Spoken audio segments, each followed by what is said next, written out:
It's shaping up to be one of the snowiest years of all time in the Sierra, and there's even more snow on the way. It's almost unconscionable to me that there hasn't even been a thought that maybe we need help. A state of emergency can make a big difference when it comes to keeping people safe in the storms. So why haven't they been issued across the board? ABC 10 investigates. March 4th, I wake up, I have a headache, my lungs kind of feel like glass. And the symptoms kept up. 3 years after his diagnosis, a long COVID patient shares his story. Let's get to the point. All right, this sign says it all. Emergency crews and residents are still digging out after even more snow pounded the Tahoe area this weekend, and things are not over yet. This video right here was taken in the Truckee area. More snow is falling as we speak, and people living in higher elevations, they're still in the dark. Good evening, and thank you so much for joining us on To The Point. I'm Alex Bell, and I know we sound like a broken record, but right now, traffic is being held on I-80 once again. And this is what I-80 at Donner Lake looks like tonight. Hardly anyone on the road. Caltrans says that multiple spinouts and jackknife big rigs are causing them to hold traffic on the interstate. Meanwhile, Highway 50, it does remain open with chain controls in effect. And just take a look at this. Emergency crews are still plowing snow on the roads, making snowbanks even larger. These snowbanks piling up so high that they are creating just walls of snow on the sides of the interstate. I mean, take a look at that. And then the roads in Tahoe have been downright dangerous. This video was taken over the weekend on Ski Run Boulevard in South Lake Tahoe on the way to Heavenly Ski Resort. A Jeep was seen nearly hitting people when it lost control. Many ski resorts had to actually shut down over the weekend due to all of these dangerous conditions. So as we get things over to Chief Meteorologist Monica Woods, I mean, the continuing headline here is that things are not over yet. It's amazing to think that this is from one storm system that is still going to be pounding us right on through Wednesday. You can see the snow still coming down in the Sierra, areas of rain still coming through the valley. It's hit and miss showers as we've been tracking throughout the day. A few isolated thunderstorms in there. Just off from the San Joaquin Valley, just off to the east here, we can see some spotty showers a little bit higher up the hill. It turns over to snow, so snow level has been sticking at about 2,500 feet. 80-50 corridor is still areas of heavy snow, and that continues north of I-80 as well. It's not quite as widespread and intense as what we saw over the weekend, but this low doesn't want to give up. It's going to keep us with that winter storm warning until 10 a.m. now on Wednesday, with about 1 to 36 inches of additional snowfall coming in. In the valley, periods of showers will head us through our evening into early tomorrow morning. We'll see some breaks in the action, but once again, it's going to play out pretty much like what we had for today, with a slight chance of thunderstorms heading our way for Tuesday afternoon. We'll see snow continuing to pile up in the Sierra. Wednesday morning, still bands of rain coming through, more snow for the Sierra. But here's the real dangerous part of this, is all that snow in the Sierra is about to get rain. Atmospheric river number 1 heads in on Friday. Significant rainfall in this forecast. Higher elevation snow. Prepare now for flooding, and that means getting those additional items ready to go. Plan to shift your plans for the weekend. We've got a lot to talk about with a warmer storm on the way, Alex. All right, thanks, Monica. And just remember, it is cold in the city, too. The city of Sacramento has opened some warming centers throughout Friday. The Sacramento Outreach and Engagement Center can help up to 50 people, including families and pets. The North 5th shelter lobby is open for about 20 people, but is only for adults. No pets are allowed. And let's not forget, these storms have people trapped in their homes with no power or heat or even basic resources like food and water. And with these conditions, we've gotten the question over and over again, why are some areas under a state of emergency while others are not? So in tonight's Main Point, investigative reporter Andy Judson traveled to Placer County to get a look at what these residents are dealing with.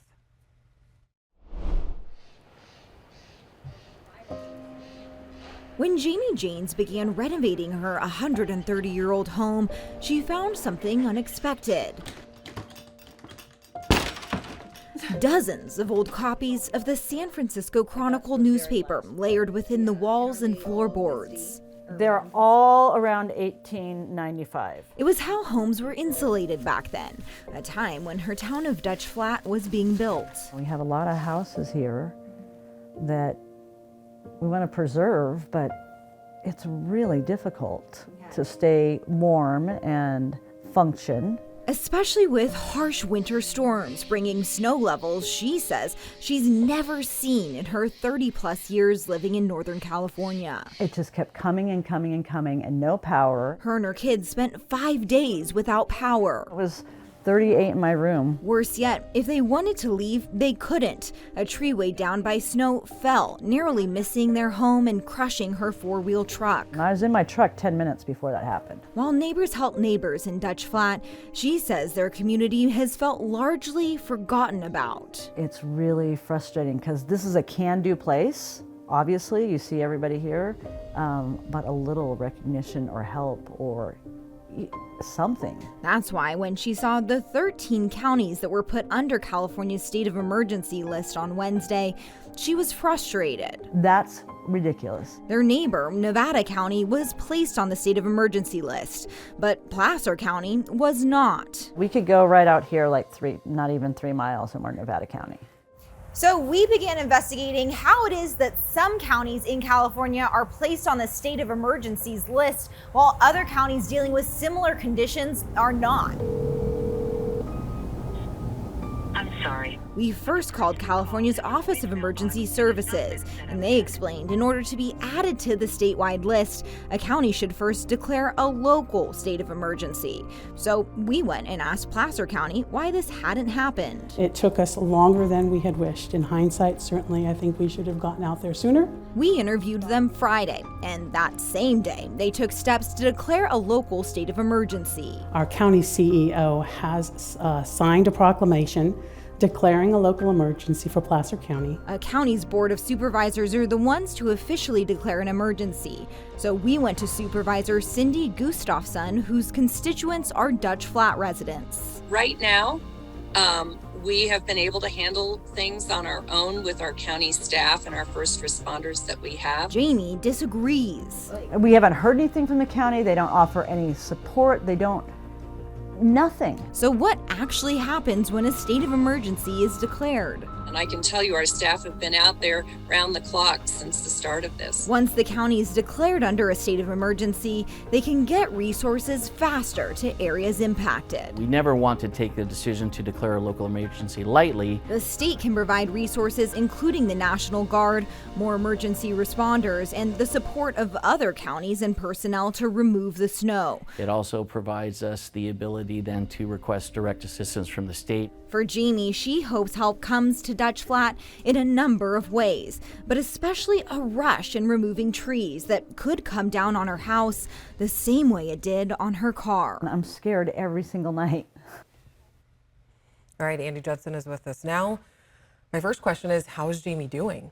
Yeah, well, she's still frustrated. Unfortunately, since our interview, the carport that she parks her car under to not get snow on it has now collapsed because the snow is so heavy on top of these buildings. And that's what she is really scared of. You heard her at the end of that interview because she's already had one tree come down. And as more severe weather comes in and that snow sits there, she's scared that another tree is going to fall even worse on her house. Yeah, no, absolutely. And, while people are waiting to get those resources under the state of emergency, what help has been on the ground right now? Yeah, so Jamie says the only reason she's still not trapped in her home is because CAL FIRE actually was able to come and get that tree out and off the top of her car. So they are super busy right now. We also talked with CAL FIRE chief and the sheriff's department, and they said, they're on the ground, they're talking with residents. But an interesting thing was the sheriff's department said they're actually getting the most calls about welfare checks because so many people don't have power there. They've lost Wi-Fi.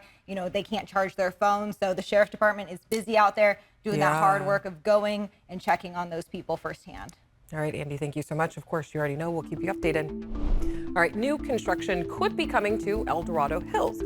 Someone will occupy the space, but why don't we know who is coming? That's coming up later. I'm alive. There isn't much of me behind there. That's been the one thing that's been really hard. Not being able to live while still being alive.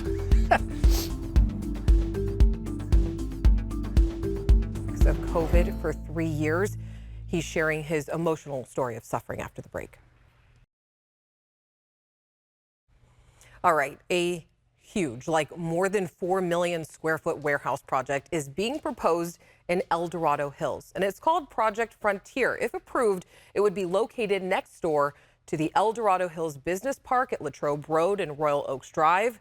We know there will be 2 buildings that can accommodate a total of 2,000 employees. But what we don't know is the name of the business or businesses that would actually operate out of there. So today I spoke with the chairperson from the El Dorado Hills Area Planning Committee, and they said that there is an NDA and that they have no idea who would be moving in. We also reached out to one of the project's applicants, and they said that the tenant is private. But why are we even talking about all this? Well, we want you to know that there is a planned meeting next week to review the project and hear comments and questions from the community. The meeting is next Wednesday, March 15th at 6:30 p.m. If you want to attend, we've got all the info up at abc10.com/tothepoint. And if you do live in El Dorado Hills, we want to know your thoughts about the project. What questions or concerns do you have? You can send us an email at tothepoint@abc10.com.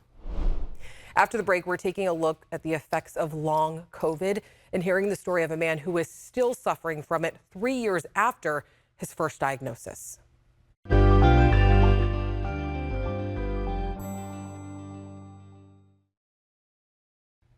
Exactly 3 years ago today, we were doing FaceTime interviews with Californians quarantined on the Grand Princess cruise ship just outside of San Francisco Bay. The California National Guard airdropped test kits as suspected cases of COVID-19 swept through the boat.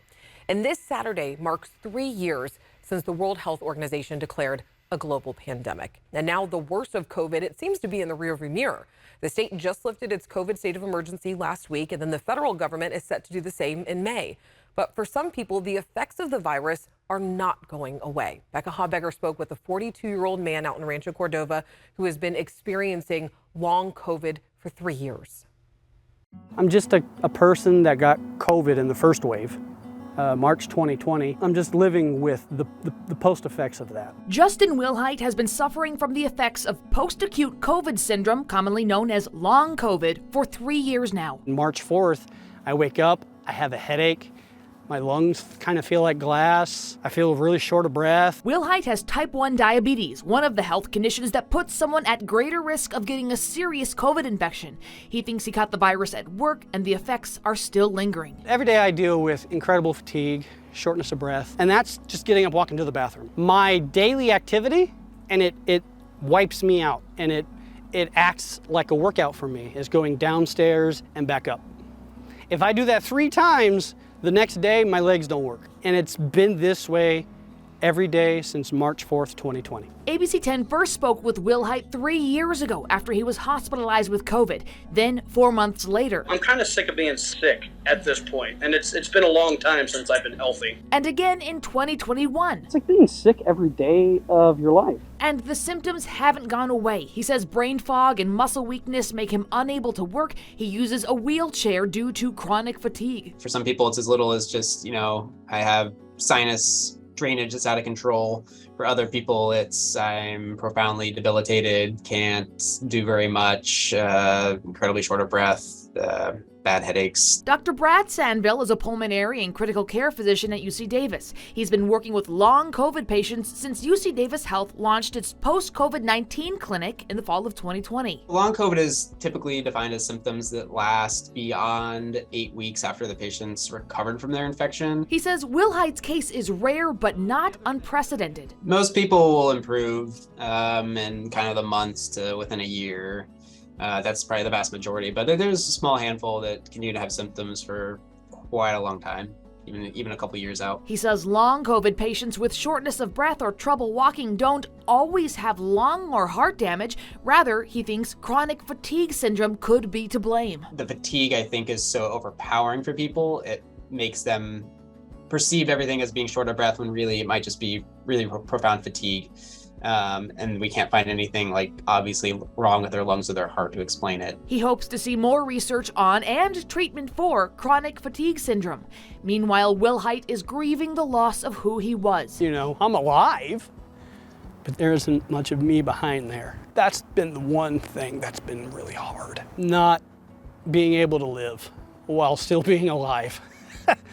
He credits his wife and 3 sons for keeping him going these past 3 years.